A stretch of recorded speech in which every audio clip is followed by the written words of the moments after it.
Hello mga bakla! Welcome back! At syempre muli nagbabalik ang napakaganda, nag-iisang diwata ng New Zealand na si Jingjing.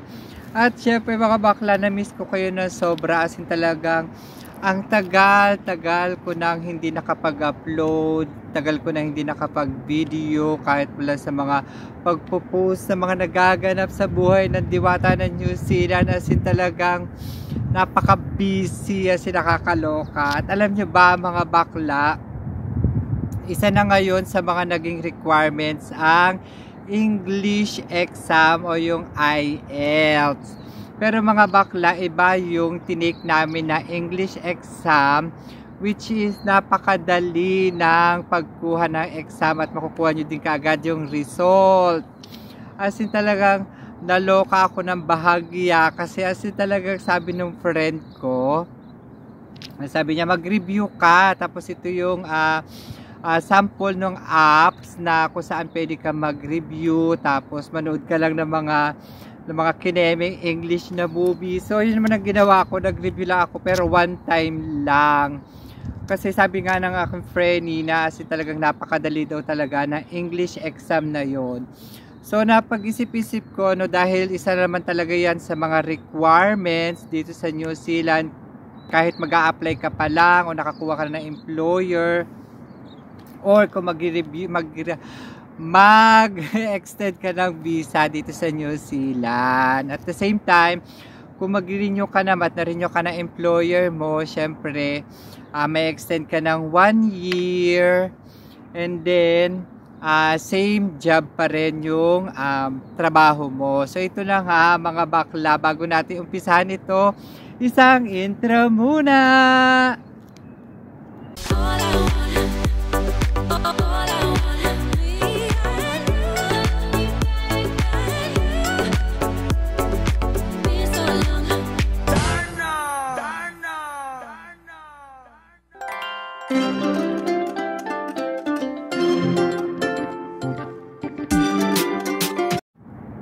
So ito na nga mga bakla, bago natin umpisahan itong English exam na to at kung papaano at anong ganap talaga doon sa pagkuha ng exam. At syempre mga bakla, may mga changes na naman na bago. Bibilisan ko lang itong changes na to. So yung changes na naganap na pagbabago dito sa New Zealand ay nakakaloka, as in talagang apektado pa rin yung mga workers sa housekeeping or sa hospitality and tourism na hindi nabigyan ng median wage, dahil ayun pa rin ang requirements ng Immigration New Zealand, yung median wage. So hindi pa rin nabago siya, yung median wage na yan, as in talagang hirap kuhain. So yun na nga mga bakla, no, ang nabago ay wala ng work experience. So yun ang pagkakaintindi ko ha, tinanggal na yung work experience. So let's say yung mga mag-renew under hospitality and tourism dito sa New Zealand, so tinanggal na nila yung work experience mga bakla. So yung median wage, so yun pa rin 29.66. Kung halimbawa at marirenew ako, so kailangan bigyan ako ni employer ng 29.66 para makapag-extend ako ng visa, dahil wala pa naman ako sa median wage. At ito na nga mga bakla, so in-encourage ako na kumuha na ako na exam, na English exam dito sa New Zealand, para in case ma-renew ako or ma-extend yung visa ko, at least ready na ako. So ito na nga mga bakla, dito ako kumuha sa Invercargill dito sa New Zealand. Almost 2 hours din yung naging biyahe namin, as in talagang nakakaloka.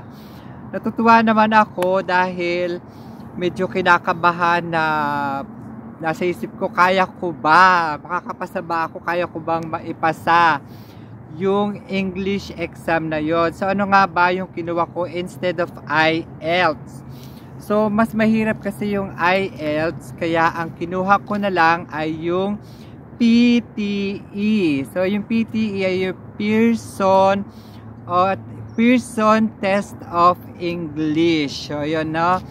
Pearson, hindi person, hindi person. Pearson Test of English. So, yun na nga. Ayun na ang kinuha namin dun sa Invercargill.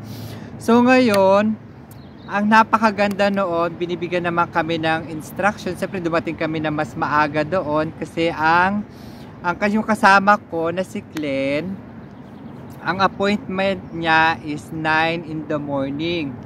And then yung sa akin naman is 1 o'clock in the afternoon. So, ibig sabihin, hindi kami nagkasabay ng kaibigan ko. So, ang nangyari noon, tinanong ko baka pwede akong isingit doon sa slot na 9 o'clock. So, hindi pa rin sila pumayag. Kasi talagang, kung ano yung appointment na kinuha mo, yun talaga ang susundin nila. So, yun na nga mga bakla, no?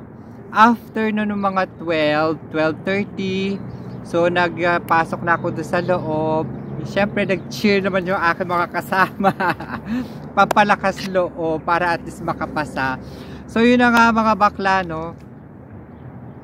During that time, as in talagang ine-explain, bibigyan ka ng pamphlet kung ano yung mga dapat mong gawin at yung mga bawal na dapat gawin. So, bawal ka magdala ng cellphone na kahit ano, kailangan empty talaga yung bulsa mo. As in talaga wala kang dadalhin kundi yung sarili mo lang. So yun na nga, ang kakasabay ko doon sa English exam ay 10. So kailangan, ang sabi niya, medyo magkakaroon ng konting ingay dahil sabay-sabay nga kayo 10 tao na magsasabay-sabay kayo magsasalita. So, hindi mo naman kailangan na sumigaw. So, yung normal voice lang ang dapat mong gawin para at least yung mga maire-record doon sa computer, mas madali nila makukuha yung result. So, ito na nga mga bakla. As in talagang kinakabahan ako noong mga oras na yon. Dahil as in talaga isang beses lang talaga ako nag-review noon. Kaya sabi ko sana makapasa. Manalangin na lang ako talaga. And then after noon, as in talagang andito na. Ito na yung time na kukuha na ako ng exam. So, nung sa nakalagay naman doon, parang introduce yourself.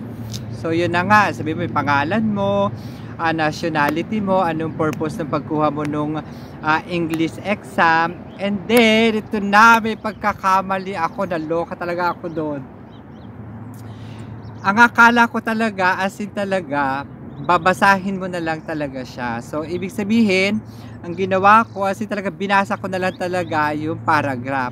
So, pagkabasa ko, nung nakita ko doon na may i-click pa pala siya. Kaya, naku, nabawasan na naman ako ng points sa nakakalokang yun. As in talagang, sabi ko, naku, patay. Kailangan pa palang i-click pa pala yun para at least mag-proceed na siya sa mismong exam. So, yun na yun yung pagkakamali ko. Kaya, kung ano yung nakalagay doon na instruction, yun yung gagawin nyo, mga bakla. Kung in case, kukuha kayo ng English exam. And then, after nun, doon sa pangalawa, as in, binasa ko na talaga. As in, talaga nahihirapan na talaga ako. Baka kasi minsan magkamali ako. Kaya, yun ang ginawa ko. And then after noon mga bakla, as in talagang basa-basa. Kung makikita nyo naman doon, kung susundin nyo lang yung instruction doon, nakalagay naman doon na kung babasahin mo lang yung paragraph na yon, kung maiintindihan mo siya. And then, yung sa second set, yun ay meron siyang listening, reading. So, nauna noon is reading. And then after noon, sa second set is yung listening na. So, as in talaga meron kang headset, then meron kang microphone.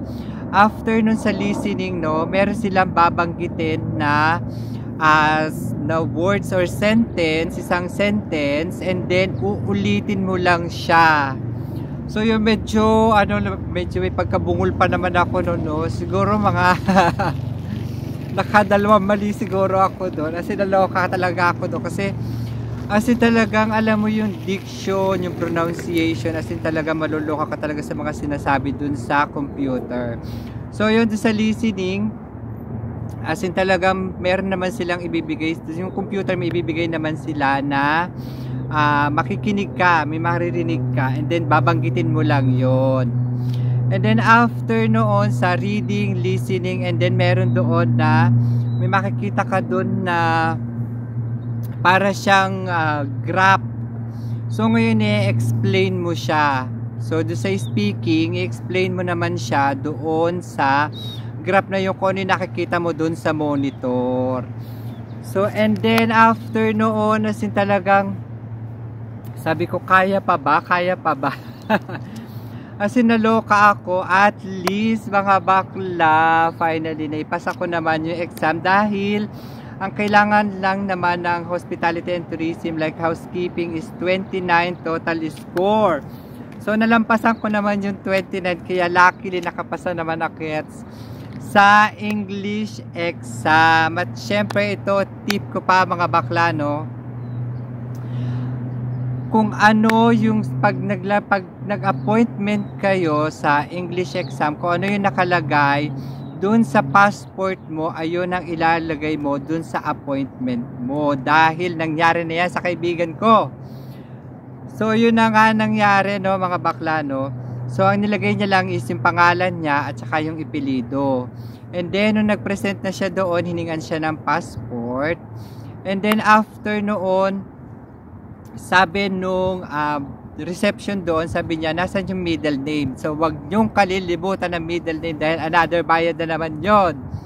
As in talagang 460 New Zealand dollar ang bayad sa pagkuha ng English exam. Kaya nakakaloka. As in talagang napakadali ng English exam. As in talagang may papasa talaga siya, as in. Madali.